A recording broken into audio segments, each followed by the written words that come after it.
Press the bell icon on the YouTube app and never miss another update. नमस्कार दोस्तों, आप सभी का स्वागत है हमारे YouTube चैनल पाटलिपुत्र एजुकेशन 2.0 में। आज है आपका 9 जून 2021 और आज के 9 जून 2021 से जितने भी मोस्ट इंपॉर्टेंट करंट अफेयर्स के क्वेश्चन बनते हैं मैं आपको इस वीडियो में डिस्कस करने वाला हूं। तो अगर आप हमारे चैनल को पहली बार विजिट कर रहे हैं तो इसी तरह का लेटेस्ट अपडेट पाने के लिए और रोज़ मॉर्निंग सुबह 6 बजे करंट अफेयर्स का वीडियो पाने के लिए हमारे चैनल को सब्सक्राइब करके बेल आइकन घंटी को हिट करें। तो चलिए वीडियो को स्टार्ट करते हैं। क्या है आज की करंट अफेयर्स।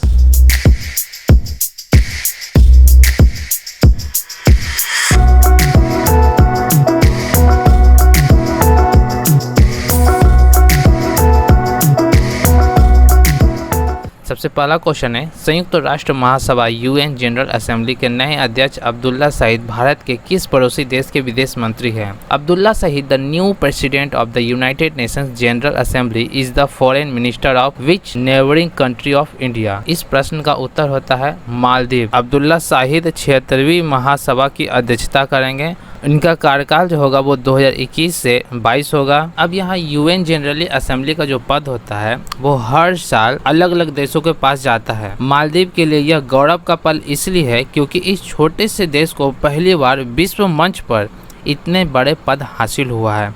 7 जून को मतदान के दौरान अब्दुल्ला शहीद की उम्मीदवारी को जबरदस्त समर्थन मिला। वोटिंग के दौरान उनके पक्ष में टोटल 148 वोट पड़े जबकि उनके विरोध में मात्र 48 वोट, यानी कि उनके पक्ष में 148 वोट आया और विरोध में 48 वोट आया। अब्दुल्ला शहीद एक कामयाब डेवलपमेंट माने जाते हैं। मल्टीनेशनल फोरम्स के हैंडल करने का उनका एक बहुत ही अच्छा अनुभव है। भारत और मालदीव के रिश्ते काफ़ी अच्छे रहे। यही वजह है कि जब मालदीव ने शहीद को उम्मीदवार बनाने का ऐलान किया तो भारत ने उनका समर्थन किया। अब बात आई है मालदीव की, तो मालदीव के राष्ट्रपति इब्राहिम मोहम्मद सोलेह, यहाँ की राजधानी है माले और मुद्रा की बात की जाए तो मालदीवियन रुपया, याद रखना है रुपया लिखा हुआ यहाँ पे। अब यहाँ यूएन आई है तो यूएन संयुक्त राष्ट्र यूनाइटेड स्टेट। अब इसकी स्थापना जो है 1945 ईस्वी को हुई थी और इसमें टोटल जो है 193 मेंबर है और इसका हेडक्वार्टर न्यूयॉर्क में है। और टोटल जो है मेन ऑर्गन्स यूएन की यहाँ पे आपको 6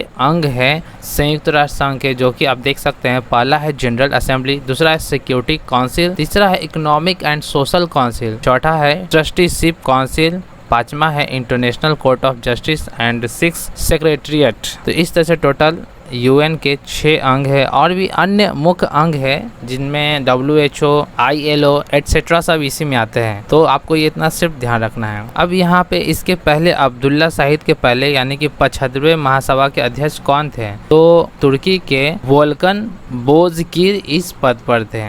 अब आता है नेक्स्ट क्वेश्चन है प्रश्न संख्या 2। संयुक्त राष्ट्र सतत विकास लक्ष्य सूचकांक UNSDG इंडेक्स की ताज़ा रिपोर्ट 2021 को निकली थी, मई 2021 को। तो इसके अनुसार भारत की रैंकिंग क्या है? According to the latest report of the United Nations Sustainable development Goals Index, what is the ranking of India?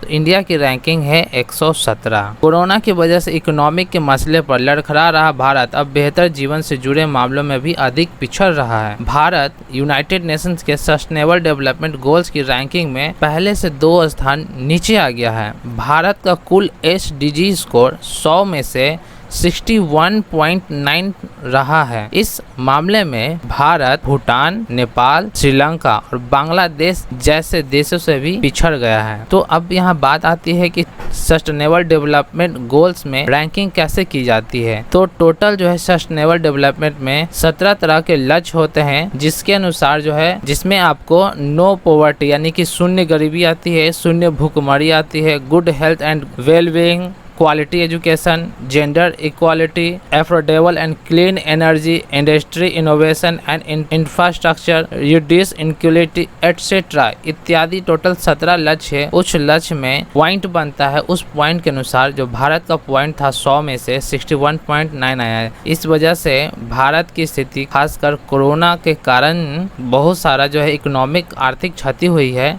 जिसके वजह से भारत की स्थिति बहुत ही ख़राब हो गई है। इसीलिए पहले पिछले साल इसका 115 था, अब जो है 117 हो गया है। अब यहाँ पे कुछ सूचना है जो कि इन्वायरमेंटल इंडेक्स में भारत की जो रैंकिंग है वो है 168वीं। अब टॉप 10 में टोटल जो है 10 देश हैं, जिसमें आपका पहला नंबर पे है स्वीडन और भारत का स्थान 117। अब है प्रश्न संख्या 3, MV एक्सप्रेस पर्ल जो श्रीलंका के तट पर डूब गया किस देश का था? MV express pearl which sank off the coast of Sri Lanka belong to which country? तो ये सिंगापुर का था। अब बात आती है कि MV एक्सप्रेस पर्ल है क्या? तो ये MV एक्सप्रेस पर्ल रसायन ले जाने वाले बेस्ट पोत हैं। तो रसायन ले जाने वाले सिंगापुर बेस्ट पोत MV एक्सप्रेस पर्ल हाल ही में श्रीलंका के तट पर डूब गया। अब यहाँ बात आई है सिंगापुर की, तो सिंगापुर की राजधानी है सिंगापुर। यहाँ के राष्ट्रपति है हलीमा याकोब और प्रधानमंत्री है ली हसीन लुंग और यहाँ की भाषा है मंदारिन। ये मोस्ट इम्पॉर्टेंट टॉपिक है। मंदारिन किसकी भाषा है? तो सिंगापुर की। और यहाँ का मुद्रा है डॉलर। अब है प्रश्न संख्या 4, हाल ही में खबरों में रहा Arctic National Wildlife Refuge किस देश में स्थित है? In which country is the Arctic National Wildlife Refuge which was in news recently? ये जो है अमेरिका देश का है। अब यहाँ अमेरिका की बात आई है तो अमेरिका की राजधानी है वाशिंगटन DC। यहाँ के राष्ट्रपति है जो बाइडेन और यहाँ की मुद्रा की बात की जाए तो यहाँ की मुद्रा है अमेरिकी डॉलर। नेक्स्ट क्वेश्चन, प्रश्न संख्या 5, स्विफ्ट GPI स्टेट सुविधा शुरू करने वाला बना विश्व स्तर का दूसरा बैंक कौन बना? Who has become the second world class bank to launch Swift GPI instant facility? तो दूसरा बैंक ICICI बैंक है। इस प्रश्न का उत्तर होता है ICICI बैंक। ICICI बैंक ने ऐसी सेवा शुरू करने के लिए स्विफ्ट बैंक के साथ करार करने की घोषणा की है जो विदेशी साझेदारी बैंकों को अपने ग्राहकों की ओर से भारत में लाभार्थी को तत्काल प्रेषण भेजने में मदद करेगी। इससे लाभार्थी को तुरंत बैंक खाते में क्रेडिट मिल जाएगा। यह ICICI बैंक को एशिया प्रशांत में पहला और वैश्विक स्तर पर दूसरा बैंक माना जाता है जो सीमा पार से भुगतान के लिए स्विफ्ट GPI इंस्टेंट नामक सुविधा प्रदान करता है। अब यहाँ ICICI की बात आई है तो ICICI के CEO है संदीप बख्शी, हेडक्वार्टर है बड़ोदरा में, फाउंडर है इसके संस्थापक industrial credit and investment corporation of India और इसके स्थापना जून 1994 ईस्वी में हुई थी। नेक्स्ट क्वेश्चन है प्रश्न संख्या 6, नीति आयोग के सतत विकास लक्ष्य भारत सूचकांक 2020 से 21 में किस राज्य की पहली ranking? Which state has the first ranking in NITI Aayog sustainable development goals in India index 2020-21? तो इस प्रश्न का उत्तर होता है केरला। ये जो नीति आयोग थी ये 3 जून को पारित हुई थी। अब यहाँ पे फ्रंट रनर स्टेट कौन कौन है, राज्य की सूचकांक यहाँ पे दिया गया है और परफॉर्मर स्टेट कौन कौन है, एक चार्ट के माध्यम से मैं यहाँ पे एक्सप्लेन किया हूँ। आप इसका स्क्रीनशॉट खींच करके आप जिस भी स्टेट के हो आप अपना फ्रंट रनर स्टेट और परफॉर्मर स्टेट और केंद्र शासित प्रदेश और फ्रंट रनर केंद्र शासित प्रदेश को यहाँ पे देख सकते हैं। तो ये आप स्क्रीनशॉट खींच करके रख लेंगे। अब यहाँ बात आई है केरल की, तो देख सकते हैं मैप में केरल का आपका स्थान कहाँ है। जो रेड कलर का हिस्सा दिख रहा है वो है केरल। और बात आई है केरल की, तो केरल की राजधानी तिरुवनंतपुरम। यहाँ के मुख्यमंत्री है पिनराई विजयन, राज्यपाल है आरिफ मोहम्मद खान और गठन इसका हुआ था 1 नवंबर 1956 ईस्वी को। राजभाषा है मलयालम। विधानसभा में टोटल 140 सीट है, लोकसभा में 20 सीट और राज्यसभा में 9 सीट है। प्रश्न संख्या 7, नीति आयोग के सतत विकास लक्ष्य भारत सूचकांक 2020 से 21 में किस राज्य का प्रदर्शन सबसे खराब रहा है? Which state was the worst performer in NITI Aayog sustainable development goals India index 2020-21? तो सबसे खराब प्रदर्शन बिहार का रहा है। बिहार की अंक की बात की जाए तो बिहार का अंक 52 है। अब यहाँ बिहार की बात आई है तो बिहार का लोकेशन रेड कलर का हिस्सा आपको दिख रहा है। इसके आस पड़ोस कौन कौन से राज्य है वो भी आपको जानकारी में रखनी है। बिहार की राजधानी है पटना। यहाँ के मुख्यमंत्री है नीतीश कुमार, राज्यपाल है फागू चौहान। बिहार का गठन 22 मार्च 1912 ईस्वी को हुआ था। विधान परिषद में टोटल 75 सीट है और विधानसभा में टोटल 243 सीट है। वहीं लोकसभा में 40 सीट और राज्यसभा में 16 सीट। नेक्स्ट क्वेश्चन है प्रश्न संख्या 8, भारतीय पुरातत्व सर्वेक्षण ASI ने किस राज्य के बौद्ध गुफा परिसर में 3 गुफाओं की खोज की है? The Archaeological Survey of India has discovered 3 caves in the Buddhist cave complex of beach state. तो ये जो है महाराष्ट्र में खोज की गई। भारतीय पुरातत्व सर्वेक्षण ने महाराष्ट्र के बौद्ध गुफा परिसर में 3 गुफाओं को खोज की है। गुफाओं की प्राचीनता अभी तक पता नहीं हुई है। ASI का मानना है कि ये गुफाएं त्रिरश्मि गुफाओं से भी पुरानी हो सकती है। इन सभी गुफाओं में ब्रह्मदेव और भिक्षुओं के लिए वर्गाकार पत्थर का मंच बना हुआ मिला है। गुफाओं में बुद्ध और बोधिसत्व के चित्र और इंडो यूनानी वास्तुकला के डिजाइन वाली मूर्तियां भी मिली है। अब यह महाराष्ट्र आई है, तो महाराष्ट्र को मैप में आपको देखना है और महाराष्ट्र से रिलेटेड जितनी भी बातें हैं आपको यहाँ पे एक नजर देख लेनी है। महाराष्ट्र की राजधानी है मुंबई, यहाँ के मुख्यमंत्री है उद्धव ठाकरे, उप मुख्यमंत्री है अजित पवार, राज्यपाल है भगत सिंह कोश्यारी। यहाँ के मुख्य उद्यान है ताडोबा राष्ट्रीय उद्यान, Sanjay Gandhi National Park, Navegaon National Park, Google National Park, Chandoli National Park. यहाँ का मुख्य त्योहार है गणेश चतुर्थी और लोक नृत्य है कला, टिंडी, कोली लावनी, धनगड्डी गाजा और पोवाड़ा। और विधानसभा में टोटल 228 सीट है, 288 सीट है, विधान परिषद में 78 सीट है,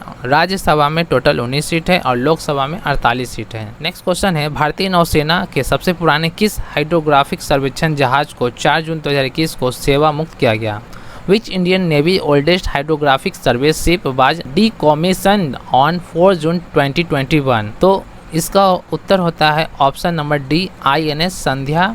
ये जो INS संध्यायक है ये 40 वर्षों तक राष्ट्र की सेवा की। इसके बाद नेवल डॉकयार्ड विशाखापत्तनम में ये सेवा मुक्त हो गया और इस शिप का योगदान जो है ऑपरेशन पवन में भी हुआ था। ऑपरेशन पवन 1987 में श्रीलंका में भारतीय शांति सेना की सहायता के लिए किया गया था और एक और ऑपरेशन है रेनबो, उसमें भी इस जहाज का इस्तेमाल किया गया था जिसका नाम है ऑपरेशन रेनबो। ऑपरेशन रेनबो जो है वो 2004 की सुनामी के बाद मानवीय सहायता देने के लिए इसका उपयोग किया गया था। अब है नेक्स्ट 10वां क्वेश्चन, नेशनल ग्रीन ट्रिब्यूनल ने विश्वामित्री नदी परियोजना को मंजूरी दी है, ये किस राज्य का मामला है? The National Green Tribunal has approved the Vishwamitri river project, it is a matter of state with it. तो ये जो है गुजरात स्टेट का नदी परियोजना है। अब यहाँ पे NGT आई है, तो इसके अध्यक्ष है आदर्श कुमार गोयल और इसका मुख्यालय है नई दिल्ली। गुजरात की राजधानी है गांधीनगर, यहाँ के मुख्यमंत्री है विजय रूपानी, राज्यपाल है आचार्य देवव्रत और गुजरात की स्थापना 1 मई 1960 को की गई थी। इसकी राजभाषा है गुजराती। राजकीय पशु है एशियाई शेर और गुजरात का राजकीय फूल है गलगोटा। पक्षी है हंसावार और राजकीय पेड़ है आम। गुजरात की विधानसभा में टोटल 182 सीट है, लोकसभा में 26 सीट और राज्यसभा में 11 सीट है। इस तरह से आज का टोटल 10 प्रश्न आपके समाप्त होते हैं। आपको ये वीडियो कैसा लगा कमेंट करके जरूर बताइएगा। मिलते हैं इसी तरह का नेक्स्ट वीडियो में। Thank you for watching.